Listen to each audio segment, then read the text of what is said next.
Friends, welcome back in my channel. दोस्तों, देखते हैं सेकंड पार्ट। यहाँ पर हम देखते हैं कि हांग साओ मैंग को एक ज़बरदस्त स्लैप मारता है और बोलता है कि तुम झूठ क्यों बोल रही हो। और जैसे ही हांग साओ जो है मैंग को थप्पड़ मारता है, उसी तरह जू शाओ तुरंत बोलता है कि इसको मारो मत, इसने कुछ नहीं किया, ये इनोसेंट है।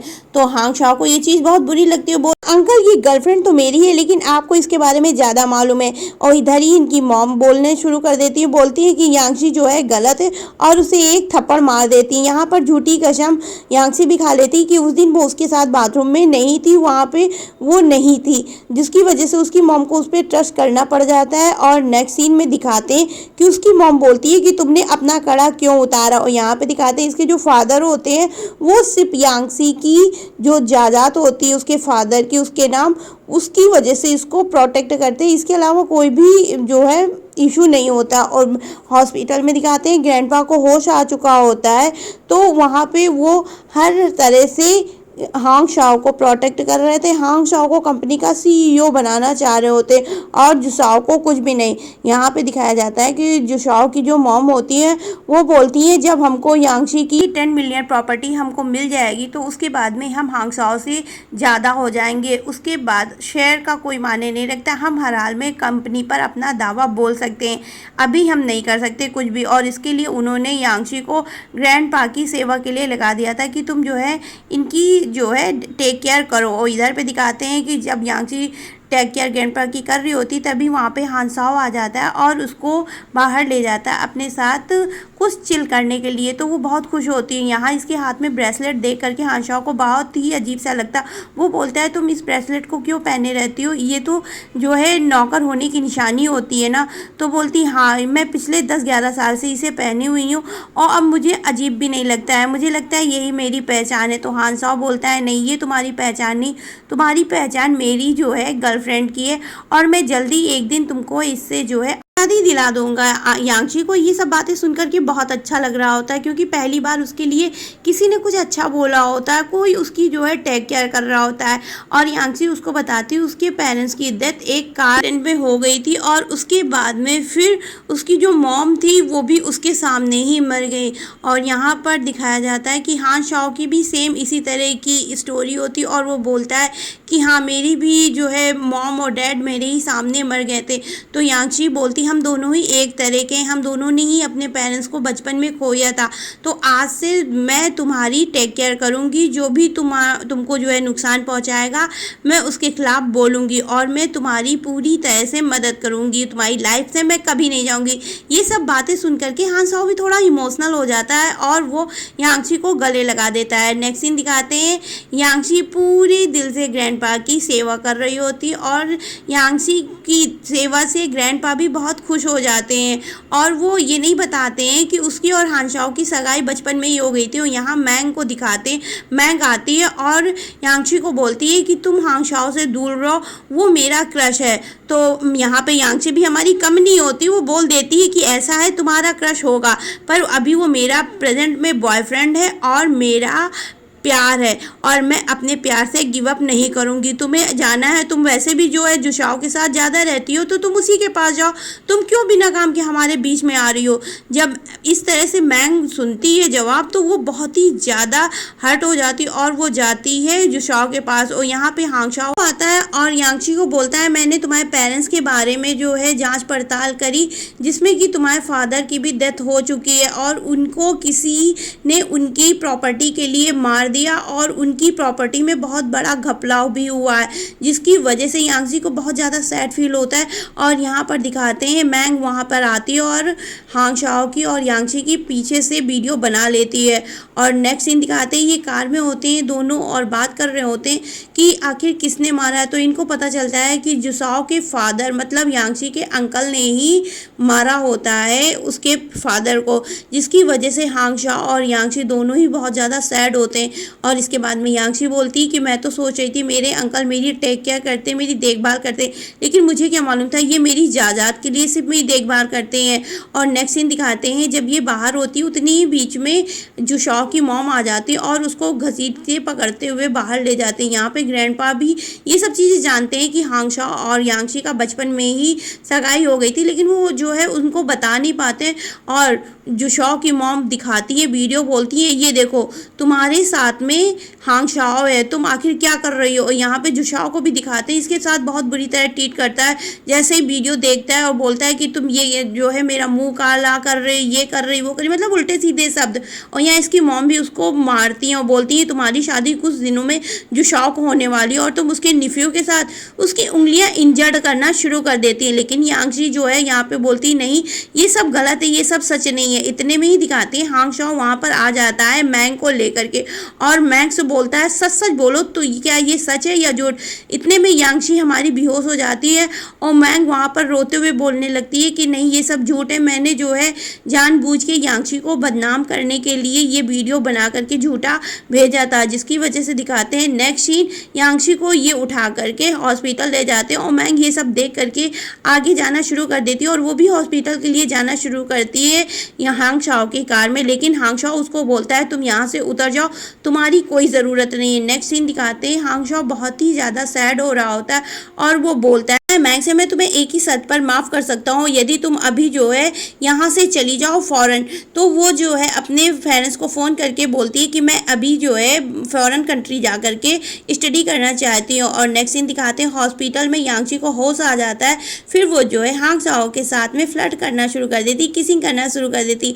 हांग शाओ को भी ये चीज़ अच्छी लगती है, वो फिर दोनों एक दूसरे के साथ में फ्लर्ट करना शुरू कर देते हैं और एक अच्छी सी ज़बरदस्त किस करते हैं। नेक्स्ट सीन दिखाते हैं जुशॉ हॉस्पिटल से घर आ जाता है तो यांगशी की झूठी केयर करने के लिए पूछ रहा होता है कि तुम ठीक हो, मुझे उम्मीद है तुम सही होगी। तो यांगशी तो ये सब चीज़ जानती है कि ये झूठा प्रेजेंट कर रहा है, इसको मुझसे कोई मतलब नहीं। वहाँ दिखाते हैं उसकी मॉम बोलती है कि अब तुम जल्दी से जल्दी यांगशी से शादी कर लो, जिससे कि उसकी फादर की प्रॉपर्टी तुम्हारे नाम हो जाएगी। और यांगशी को ये चीज़ पता चल गई होती है, उसको हांग शाओ ने बता दी होती है कि तुम्हारी प्रॉपर्टी के लिए ही ये सब हो रहा है और जुशॉ के फादर ने ही तुम्हारे फादर को मारा है। जिसकी वजह से जुशॉ के फादर बहुत ज़्यादा इनोसेंट वे में बोल रहे होते हैं यांगशी से कि अब तुम जल्दी से शादी करके लीगल डॉक्यूमेंट्स बना लो जिसमें ये प्रूफ हो जाए कि जुशॉ तुम्हारा हस्बैंड है। और इसकी नेक्स्ट सीन हमें पार्टी का दिखाते हैं, ग्रैंडपा भी घर आ गए होते हैं जिसकी ऑनरशिप में पार्टी हो रही थी। यहाँ पर जुशॉ प्रपोज करता है यांगशी को और उसे रिंग पहनाता है, जिसकी रिंग को देख करके हांग शाओ को गुस्सा आ जाता है और वो यांगशी की रिंग उतार करके अपनी रिंग पहना देता है और बोलता है बताओ किसकी रिंग ज़्यादा सुंदर है, मेरी रिंग या जुशॉ की। तो यांगशी जानती है कि वो बोलती है कि क्या तुम जेलस हो रहे हो, तो बोलता है नहीं सच सच बताओ। वो उसे किस करना शुरू कर देता है, जिसकी वजह से यांगशी बोलती है तुम्हारी रिंग ज़्यादा खूबसूरत है, जिसको सुन करके हांग शाओ को अच्छा लगता है और उसे खुश करने के लिए वो एक अच्छा सा किस उसकी चिक पे देती। लेकिन इसमें में ही हांग शाओ को बहुत ज़्यादा पॉजिटिव हो जाता और उसे किस करना शुरू कर देता और यांगशी से मना कर रही होती, लेकिन वो मान नहीं हो रहा होता है और बोलता है तुम चिंता मत करो मैं देख लूँगा। और इतने में मेड जो है दूसरी की लेकर के रूम की आ जाती है और रूम का लॉक खोलने के लिए आगे बढ़ते हैं, तैसे ही ये जो है अंदर से लॉक खोल करके बाहर आ जाती है और जुशॉ अंदर जाने लगता है। तो यांगशी मना करती है कि तुम टॉयलेट में क्या करने जाओगे, चलो बाहर निकलो। और इसने में नेक्स्ट सीन दिखाते हैं कार्ड की, तो जुशॉ बड़े बड़े प्रेस रिपोर्टर्स को बुला रहा होता है। तो यांगशी बोलती है इतने बड़े प्रेस रिपोर्टर्स को बुलाने की क्या ज़रूरत है, साधारण तौर पर भी तो शादी हो सकती है। तो जुशॉ बोलता है नहीं इन सब की ज़रूरत है और दिखाते हैं कि ये लोग एक अच्छी सी ग्रैंड वेडिंग कर रहे होते हैं जिसको कुछ भी अच्छा नहीं लग रहा होता। और इधर पर जैसे ही नाइट होती है तैसे ही यांगशी भी बोलती है हांग शाओ को कि कहाँ हो जल्दी आओ, यहाँ पे कुछ ठीक नहीं है। और जुशॉ भी नहीं जाना चाहता है यांगशी के रूम में क्योंकि वो भी मैंग को प्यार करता है और वो मैंग को लगातार कॉल कर रहा होता है, बोलता है कि मैं तुम्हारे पास आ जाऊँ। इधर यांगशी भी यही चाहती थी कि वो ना आए। उधर हांग शाओ मैंग को बोल करके जुशॉ को अपने यहाँ बुला लेता है और इधर जो है दिखाया जाता है हांग शाओ भी यांगशी के रूम में आ जाता है।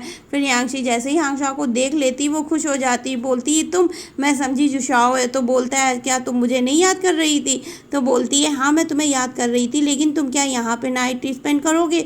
तो बोलता हाँ क्यों नहीं कर सकता हूँ, क्या मैं तुम्हारे साथ, तुम मेरी गर्लफ्रेंड हो, तुम मेरा लव हो। तो बोलती है हाँ लेकिन ये जुशॉ का रूम है और किसी ने जान लिया, किसी ने देख लिया हमें तो प्रॉब्लम हो जाएगी। थी। तो हांगशॉ बोलता है तुम इस चीज़ की चिंता ना करो। यहाँ पे फिर ये लोग एक अच्छी सी नाइट स्पेंड करते हैं, एक दूसरे के साथ इंटीमेट होते हैं। और बाहर से मॉम सारी आवाज़ें सुन करके खुश हो रही होती है और वो जान रही होती उनका बेटा और बहू रूम में है। लेकिन जब मॉर्निंग में देखते हैं जुशॉ बाहर से आ रहा होता है तो बोलते हैं तुम बाहर से कहाँ आ रहे हो। तो ये चीज़ नहीं, जुशॉ बोलता है कि वो कहाँ से आ रहा है और रूम में चला जाता है और यांगशी पे ब्लेम करने लगता है कि तुम रात में किसी के साथ में थी। तो यांगशी भी कम नहीं होती, वो भी जवाब देती कि मैं तो किसी के साथ नहीं थी, लेकिन तुम बताओ तुम मैंग के साथ क्या कर रहे थे। जुशॉ की मॉम ये सब बातें सुनती है तो वो तुरंत रूम में एंटर कर जाती है और यांगशी को देख करके बोलती है क्या ये मैंग के साथ में था। तो वो जुशॉ को ही एक थप्पड़ जोरदार रसीद करती है और बोलती है कि मैं तुमसे क्या क्या उम्मीद लगा कर बैठी हूँ और तुम जो इधर उधर घूम रहे हो, जिसकी वजह से जुशॉ भी यांगशी को मारता है। और मॉम बोलती हैं कि यदि तुम दोनों एक साथ नहीं रहोगे तो मुझे कैसे तो है ये यांगशी के फादर की प्रॉपर्टी मिलेगी। यांगशी भी ये सब सुन करके बहुत ज़्यादा हैरान होती है कि ये मतलब अभी तक का जो भी इनका केयर था वो सिर्फ मेरे फादर की प्रॉपर्टी के लिए, इसके अलावा कोई भी इनकी पर्सनल फीलिंग नहीं थी। और इधर इनके फादर को ये जब बात पता चलती है कि रात भर मैंग के साथ नाइट स्पेंड करके आया है और उधर मैंग को भी ये चीज़ जैसे पता चलती है तो जो है जुशॉ के घर जाती है और बोलती है मैं और जुशॉ एक साथ हैं, हम जो है काफ़ी टाइम से एक दूसरे के साथ रिलेशनशिप में, हम दोनों एक दूसरे से प्यार करते हैं। जिसको सुन करके जुशॉ की मॉम को गुस्सा आ जाता है। और इधर दिखाते हैं यांगशी भी जो है रूम से निकल करके बोलती है कि जब यहाँ पर मैंग आ चुकी है तो अब मेरा यहाँ पे क्या काम। जुशॉ आता है रूम पे और उससे ज़बरदस्ती करना शुरू कर देता है। और यहाँ पर दिखाते हैं हांगशॉ आता है और वो ग्रैंडपा से बोलता है जब यांगशी यहाँ रहना नहीं चाहती है तो यहाँ पे क्यों रखा जा रहा है। जुशॉ की मॉम बाहर जाकर के हांगशॉ को बोलती है तुम मेरे घर के मैटर से और यांगशी के मैटर से दूर रहो तो अच्छा है। नेक्स्ट सीन दिखाते हैं हांगशॉ, यांगशी और जुशॉ ये सब मिल करके एक दूसरे के साथ में ड्रिंक कर रहे होते हो। यहाँ पर सब जुशॉ को हैप्पी मैरिड लाइफ को कर रहे होते हो। यहाँ पे फिर से दिखाते हैं मैंग आ जाती है और यांगशी को धमकी देना शुरू कर देती है कि तुम हांगशॉ से दूर रहो। तो वो खुद ही बोल देती है कि तुम खुद मेरे हस्बैंड से दूर रहो जो हर समय उसको सीड्यूस करा करती हो। और यहाँ पे ये लोग एक ज़बरदस्त वाला झगड़ा करते हैं, लेकिन कुल मिला के यांगशी बोलती है कि मैं अपने लव से दूर नहीं रहूँगी, हाँ तुम मेरे हस्बैंड से ज़रूर दूर हो जाओ। और इस बार यांगशी भी कम नहीं होती है। नेक्स्ट सीन दिखाते हैं जैसे ही ये बाहर जाती है जुशॉ मैंग को लेकर के चला जाता है। और जब जुशॉ मैंग को लेकर के जाता है और यांगशी को एक मेड को दे देता है, बोलता है तुम इसे लेकर के जाओ, लेकिन ड्रंक होने के कारण मेड उसे संभाल नहीं पाती है। हांगशॉ उधर ही खड़ा होता है, वो जो है यांगशी को ले लेता है, बोलता है कि मैं इसे लेकर के जाऊंगा। और नेक्स्ट सीन दिखाते हैं ये सब जो है जुशॉ का प्लान था। तो हांगशॉ और यांगशी को रंगे हाथों पकड़ना चाहता था, इसी वजह से इसने ऐसा किया था। ये मैंग को लेकर के चला जाता और यांगशी को मेड को दे देता है। और नेक्स्ट सीन दिखाते हैं जब यांगशी जा रही होती है, बहुत ज़्यादा उसे हॉट फील हो रहा था, जिसकी वजह से वो हांगशॉ को बार बार अपने करीब ला रही होती है। और हांगशॉ जब उसकी ऐसी हालत देखता है तो वो भी अपने आप में रोक नहीं पाता और वो यांगशी के करीब चला जाता है। और यहाँ पर दिखाते हैं यांगशी का जो ब्रेसलेट होता है उसमें कैमरा फिट कर दिया होता है जुशॉ ने, जिसकी वजह से इन लोगों की वीडियो जुशॉ को मिल जाती है। और वो तुरंत जाकर के यांगशी के पास जाता है और बोलता है कि अभी मैं इनको रोकता हूँ। यहाँ पे फादर आते हैं, वो बोलते हैं कि किसी और ने यांगशी की प्रॉपर्टी पर क्लेम कर दिया है कि उसका भी अधिकार है। तो जुशॉ बोलता है ऐसा कैसे हो सकता है, यांगशी की प्रॉपर्टी पर सिर्फ मेरा हो सकता है अधिकार, क्योंकि मैं यांगशी का हस्बैंड हूँ। तो यहाँ पे मॉम बोलती है क्या तुमने लीगल डॉक्यूमेंट्स लिए। और नेक्स्ट सीन दिखाते हैं हांगशॉ वहाँ पर आ जाता है और यहाँ पर जुशॉ की मॉम बोलती है हांगशॉ के तो कि तुम ऐसा कैसे कर सकते हो, अपनी निफ्यू की ही गर्लफ्रेंड को अपनी गर्लफ्रेंड बना करके उसके साथ नाइट स्पेंड कर रहे हो। तो बोलता है ऐसा कुछ नहीं, आपको गलत फहमी हुई है। तो यहाँ पर जुशॉ की मॉम बोलती है मुझे कोई गलत फहमी नहीं हुई, मेरे पास वीडियो है, मैं तुम्हें जो है as a proof video show करा सकती हूँ। जिसकी वजह से जुशॉ आ जाता है और वो यांगशी के साथ मिसबिहेव करना शुरू कर देता है। वो उसके साथ ज़बरदस्ती इंटीमेट होने के लिए उसे फोर्स करता है, लेकिन यहाँ पे यांगशी यांगशी उसे सीधा मना कर देती, बोलती नहीं मैं तुम्हारे साथ इंटीमेट नहीं हो सकती हूँ, जिसकी वजह से जुशाओ को भी बहुत ज़्यादा गुस्सा आ जाता है और वो उसे मारना पीटना शुरू कर देता है। यहाँ पे जुशाओ की मॉम भी कम नहीं होती, वो भी यांगशी को मारती है, बोलती है कि मैं तुम्हारे फादर की प्रॉपर्टी के लिए इतने दिन तक तुमको बर्दाश्त करी और तुम आज ये नाटक कर रही हो। यहाँ पे एक घर की मेड देख लेती और वो तुरंत हांग शाओ को कॉल करके बता देती है कि यहाँ पे यांगशी के साथ बहुत ही ज़्यादा मिसबिहेव हो रहा है और इतनी ही देर में यांगशी के पास हांग शाओ का कॉल आ जाता है और बोलता है अब तुम वहाँ नहीं रहोगी, वहाँ से निकल लो। तो यांगशी भी बोलती ओके मैं यहाँ रहना भी नहीं चाहती हूँ। नेक्स्ट सीन दिखाते हैं हांग शाओ वहाँ आता है और उसे बोलता है कि अब तुम यहाँ से चलो। दोनों एक दूसरे को पकड़ के बहुत रोते हैं और नेक्स्ट सीन दिखाते हैं वो उसका ब्रेसलेट उतार करके फेंक देता है, बोलता है अब तुम इस गुलामी की जंजीर से आज़ाद हुई, अब तुमको इनके साथ नहीं रहना है। तो बोलती है हाँ अब मैं इनके साथ नहीं रहूँगी, मैंने बहुत बर्दाश्त किया, पिछले 10-11 साल से मैं यही बर्दाश्त कर रही हूँ। और नेक्स्ट सीन दिखाते हैं हांग शाओ के पास जुशाओ जाता है और उसे बीट करने ही वाला होता है, इतने में जो है हांग शाओ का सेक्रेटरी बीच में आता है। हांग शाओ भी जो है उसे मारने के लिए हाथ उठाता है, लेकिन नेक्स्ट सीन में दिखाते हैं ग्रैंडपा उसकी वीडियो देखते हैं तो उनके फादर होते, बोलते हैं कि बताओ ये कैसा है, अपनी निफ्यू की गर्लफ्रेंड को ही जो है साथ में जो है नाइट स्पेंड कर रहा है। यहाँ पे ग्रैंडपा जब ये सब देखते हैं तो बोलते हैं नहीं कोई बात नहीं और वो हांग शाओ का ही प्रोटेक्शन करते हैं, हांग शाओ की ही तरफ बोलते हांग शाओ और यांगशी की सगाई बचपन में ही हो गई थी, इसलिए ये कुछ भी गलत नहीं कर रहे हैं, ये लोग सही कर रहे हैं। मॉम को सुन करके ये बहुत आती, बोलती ऐसा कैसे हो सकता है, मैं किसी भी हाल में यांगशी को जाने नहीं दूंगी क्योंकि उसके फादर की प्रॉपर्टी पर यदि किसी का हक है तो सिर्फ वो मेरे बेटे का है। और यहाँ पे फादर को भी दिखाते हैं कि यहाँ पे ग्रैंडपा सब कुछ जानते हैं कि जो यांगशी की मॉम एंड डैड की हत्या जो है इनके फादर मदर ने ही की थी, इसलिए वो बोलते हैं तुम लोग अपनी हद में रहो और यांगशी को जो भी मन हो वो करे, वो जिसके साथ रहना चाहती ही रहे। दिखाते हैं जुशाओ की मॉम यांगशी को धमकी दे रही होती यदि तुम नहीं आए मेरे पास तो तुम्हारी और हांग शाओ की इंटरनेट वीडियो को नेट पर डाल दूंगी और उसे वायरल कर दूंगी, जिसकी वजह से यांगशी बोलती है कि मैं आ रही हूँ, आप ऐसा कुछ भी नहीं करेंगी। नेक्स्ट सीन दिखाते हैं यांगशी जाती है जुशाओ की मॉम के पास और बोलती है कि आप बोलिए ऐसा क्यों कर रही हैं, आप ऐसा क्यों करना चाहते हैं। जुशाओ वहाँ खड़ा होता है, वो तुरंत यांगशी को थप्पड़ मार देता है और वहाँ पे उसकी मॉम होती है, उसकी साथ में बुरी तरह प्रिटेंड करती हैं और यहाँ पर यांगशी को दिखाया जाता है कि वो पहले ही से कॉल लगा चुकी होती है जुशाओ के पास में और सब कानूनी रूप से प्रूफ अपने आप ही वीडियो में कैप्चर हो रहा होता है। यहाँ पर इनके फादर भी बोलते हैं इसको जो है बेसमेंट में कवर कर दो, सारी चीज़ें हांग शाओ देख रहा होता है अपने मोबाइल में और वो बोलता है कि अब इसे ख़त्म करने का टाइम आ गया है। और यहाँ पर दिखाते हैं जब बेसमेंट में यांगशी बैठी हुई होती है तो वहाँ पर जुशाओ जाता और उसके साथ में फिर से मिसबिहेव करना शुरू कर देता है और बोलता है कि तुम अपनी प्रॉपर्टी सिर्फ मुझे दोगी, इसके अलावा किसी को नहीं, और तुम सिर्फ मेरी बनोगी, इसके अलावा किसी की नहीं। नेक्स्ट सीन दिखाते हैं ये लोग एक पार्टी में जाते हैं जहाँ पर मैंग आती है हांग शाओ के साथ में और यांगशी आती है जुशाओ के साथ में, लेकिन ये बहुत ही सुंदर लग रही होती है जिसकी वजह से हांग शाओ अपने आप को रोक नहीं पाता, वो यांगशी के करीब जाता है और यहाँ पे जुशाओ उसको एक अच्छी वाइफ की तरह ट्रीट कर रहा होता है और दिखाता है कि ये मेरी बीबी है। लेकिन नेक्स्ट सीन में दिखाते हैं एक मैसेज आता है और बोलता है कि अब तुम बाहर आओ। इस सीन का अंत हो जाता है। पसंद आया तो please like share and subscribe.